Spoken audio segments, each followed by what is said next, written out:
పాలు కల్తీ, మసాలాలు కల్తీ, కారం కల్తీ, నెయ్యి కల్తీ, బియ్యం కల్తీ, బిస్కెట్లు కల్తీ, చాక్లెట్లు కల్తీ, ఆఖరికి పురుగుల మందు కూడా కల్తీ.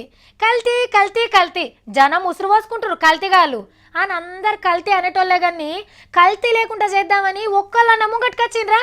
రారు. ఏమన్నదేం పోయింది అని ఊకుంటారు.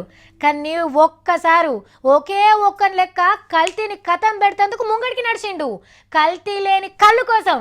తెలంగాణను ఈతవనం తాటివనం చేస్తందుకు ఎంత దండ్లాడాలనో అంత దండ్లాడుతున్నాడు ఆబ్కారీ మంత్రి పద్మారావు సారు. ఇవాళ ఒక్కనాడే 10 లక్షల ఈత చెట్లు పెట్టించిండు. కరీంనగర్ జిల్లాల సారు కూడా ఒక చెట్టు నాటిండు. అరెరెరెరే, మీద మీద వడకుండ్రయ్యా, సార్ ఎటు సూత్రయించకుండా చేస్తుండ్రు. అబ్బా, ఈత చెట్టు చుట్టూ ఎంత మంచిగా డెకరేషన్ చేసిండ్రో.